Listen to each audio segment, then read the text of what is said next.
tous, je suis la sœur Grace. Et moi, c'est le frère Christian. Bienvenue au Sénat Magazine, moment de transformation avec le docteur Michaud du Centre évangélique Nouvelle Alliance. Ce sera un moment de partage que nous aurons ensemble afin de discuter sur un sujet qui certainement va aider une famille, un frère, une sœur et pour lequel nous serons sûrement édifiés.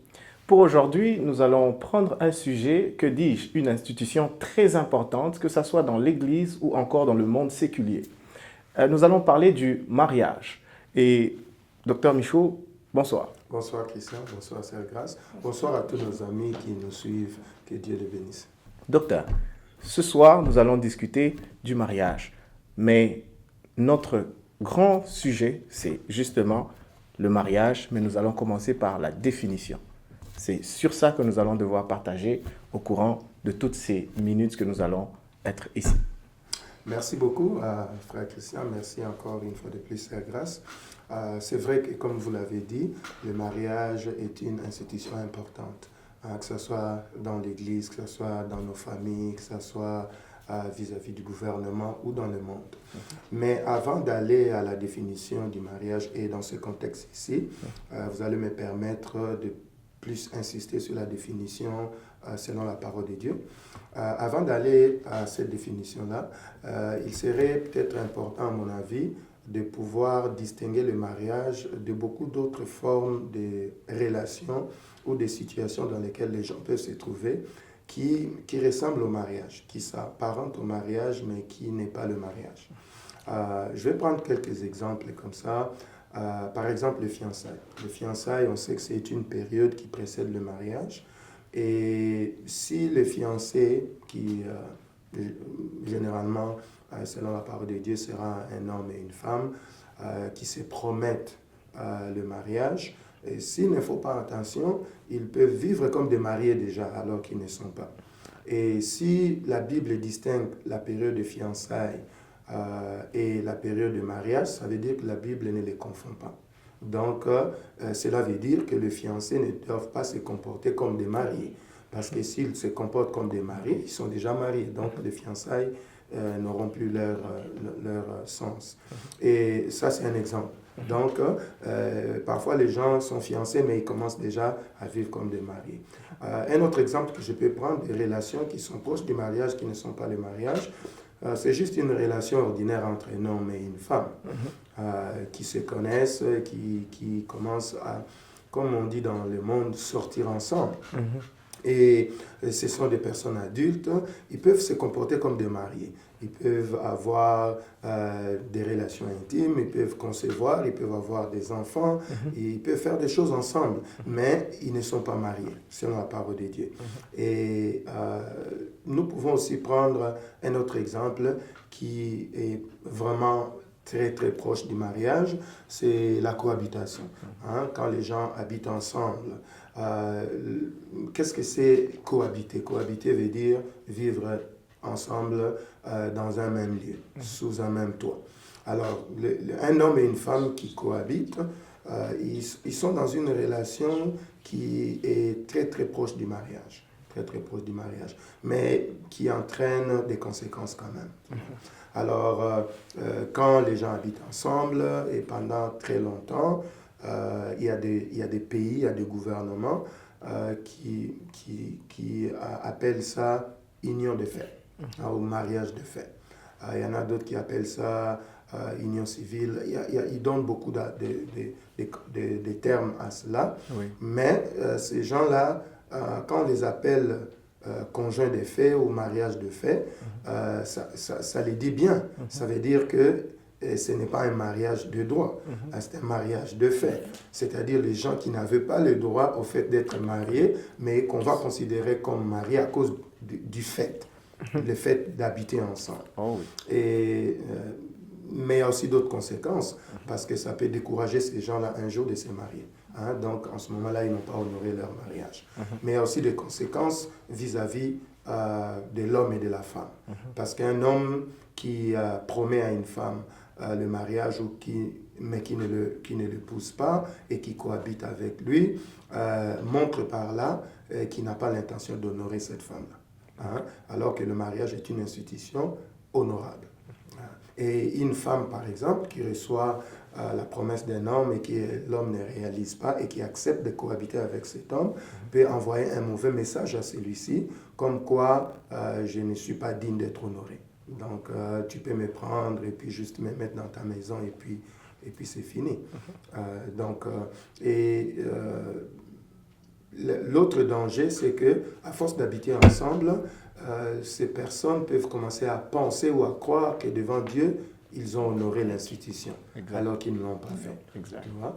Et un autre exemple que je peux donner d'une relation, d'une situation qui s'apparente au mariage, mais qui n'est pas vraiment le mariage, ce sont de nouvelles formes que le monde appelle mariage aujourd'hui, suite à l'évolution, soit de gouvernement, suite à des traditions de famille. Tu peux avoir, par exemple, un homme qui a plusieurs femmes. Généralement, on va appeler ça la polygamie.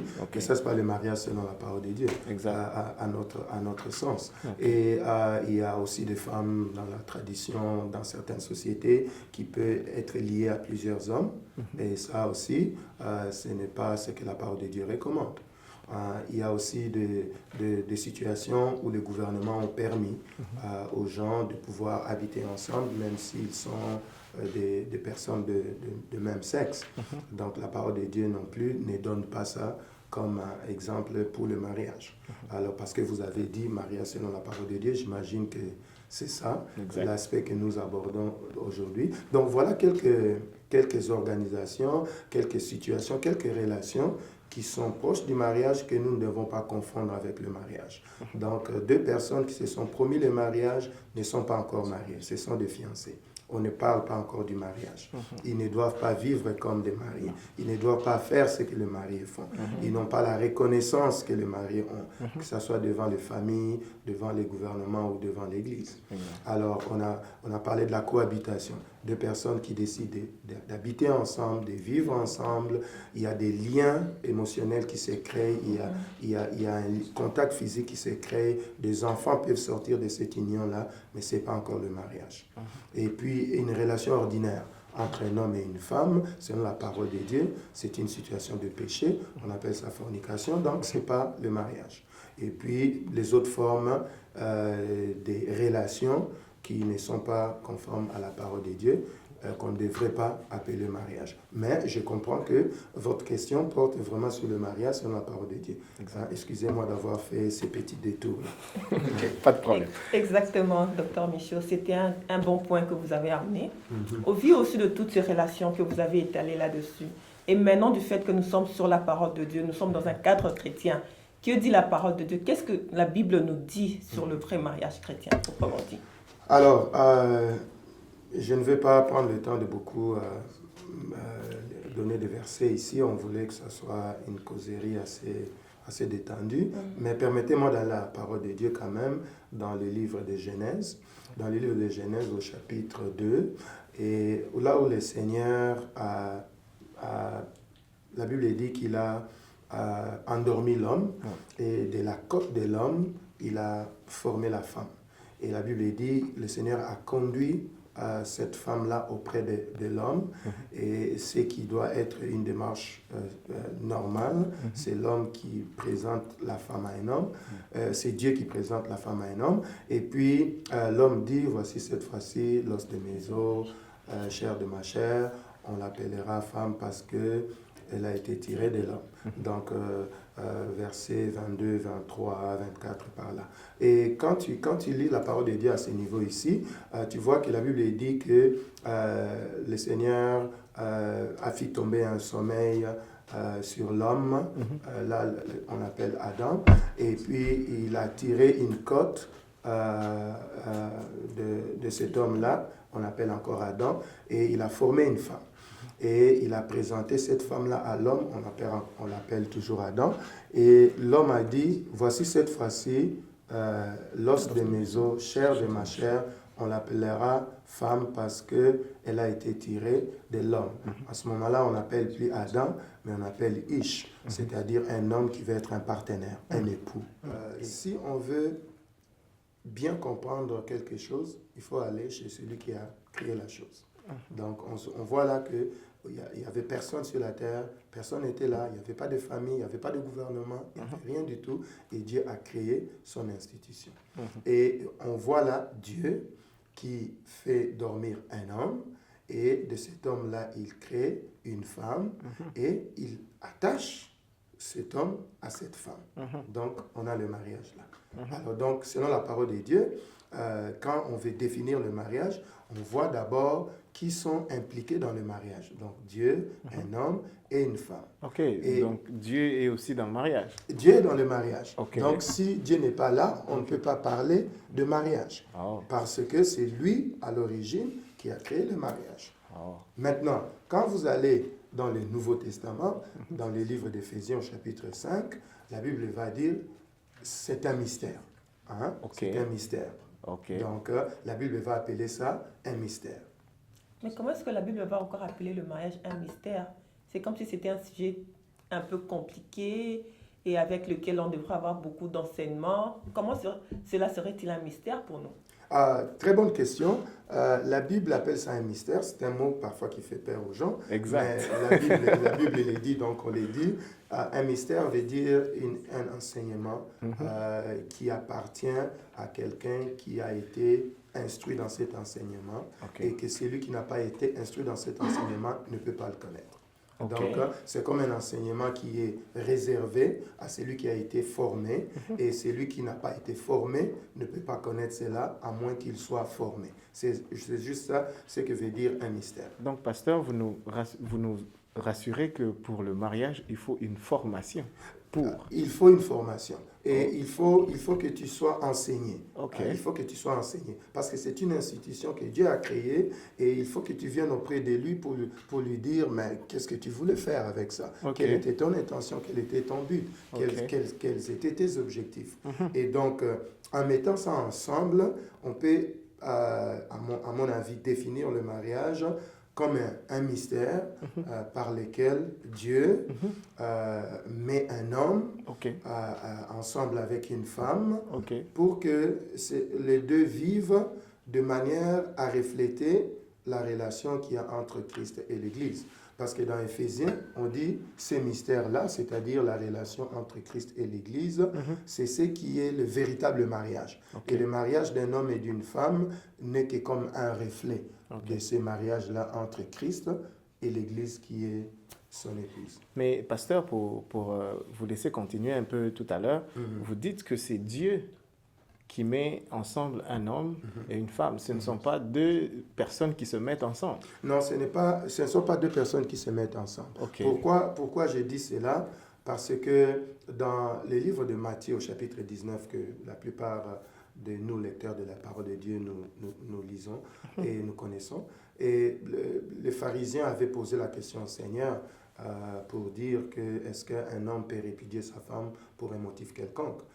Le Seigneur a répondu en disant, n'avez-vous pas lu qu'au commencement, Dieu a créé l'homme et la femme, et il a continué. Ok. Donc, vraiment, si Dieu n'est pas dedans, si ce n'est pas Dieu qui met l'homme et la femme, on va se poser la question si on est vraiment devant un mariage. Ok. Donc, c'est vraiment un mystère par lequel Dieu Ok. va mettre ensemble un homme et une femme pour que les deux vivent de manière à refléter le véritable mariage qui est le mariage de Christ et de l'Église. Oh. Et donc, la Bible appelle ça un mystère, c'est-à-dire qu'il faut que Dieu t'informe, il faut qu'il t'instruise là-dessus, en disant, ton mariage ne doit être que le reflet du mariage de Jésus-Christ, le Fils de Dieu, et de l'Église. À partir de là, donc, dans notre définition du mariage, dans la définition qu'on pourrait appeler biblique du mariage, on ne trouve pas cette définition directement dans un verset de la Bible où la Bible dit « Ainsi parle l'Éternel, le mariage, deux points ». Non. Ah La oui. Bible ne définit pas souvent les concepts comme ça. C'est Ok. rare que la parole de Dieu le fasse. Mais docteur Michaud, s'il vous plaît, il y a une question qui me revient. Vous avez dit que c'est le Seigneur qui met un homme et une femme ensemble. Oui. Et en même temps, vous avez dit que c'est le Seigneur qui va leur apprendre, qui va leur donner les objectifs, la vision de ce mariage. Mais en même temps, nous voyons, il y a des exemples dans la Bible où, par exemple, Abraham a envoyé son serviteur pour aller chercher une femme pour Isaac. Mais quelle est la part de Dieu dans ce côté-là?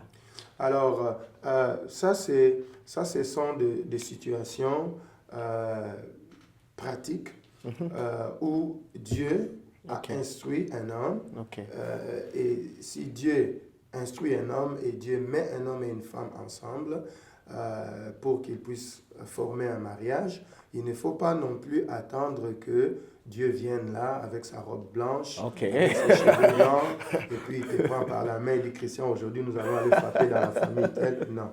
Donc, quand on dit que Dieu met un homme ensemble avec une femme, on dit que c'est Dieu qui va mettre ces désirs-là, d'abord pour que l'homme connaisse c'est quoi le mariage, qu'est-ce que Dieu veut, et Dieu met dans le cœur de l'homme les désirs de pouvoir se marier, et Dieu répond à la prière de cet homme en lui indiquant une femme que cet homme va épouser.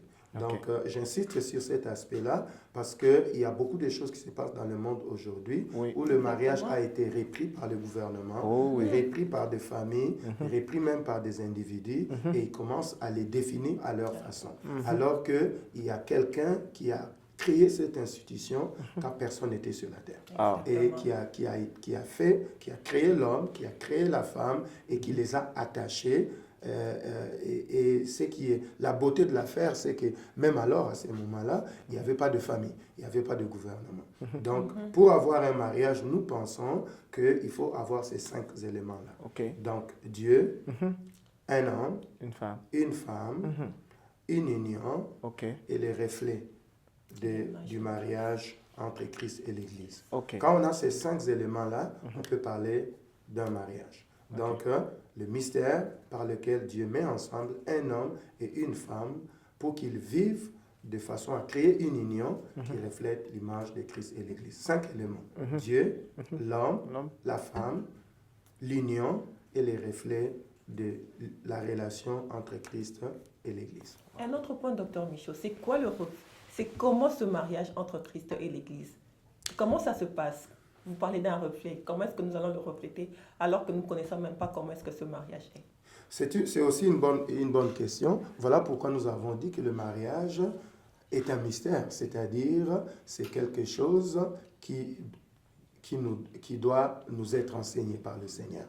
Et voilà pourquoi quand nous devenons chrétiens, nous devenons enfants de Dieu et nous commençons à étudier la relation que Christ a avec son Église, la manière dont Christ s'est sacrifié pour son Église. La Bible dit, il purifie son Église par sa parole et il veut présenter son Église sans tache, ni ride, ni des choses semblables. Son église lui est fidèle et soumise parce que la parole de Dieu ne nous donne pas un cas, un exemple où l'Église va se rebeller, se détacher de Christ pour s'attacher à quelqu'un d'autre. Alors, tout cela, quand quelqu'un commence à comprendre cela, le jour où il arrive le moment de prendre la décision de se marier, il voit les défis qu'il a. Il voit aussi l'exemple qu'il a, une sorte de guide qu'il va avoir. Donc, voilà. Mais, pasteur, j'aimerais bien que nous puissions revenir sur cette question parce que j'y trouve quand même assez d'éléments dedans. Vous dites que le mariage devra être un reflet de la relation entre Christ et l'Église. Par là, nous pouvons sous-entendre que vous dites que Christ et l'Église, c'est le mariage. C'est une relation de mariage entre les deux.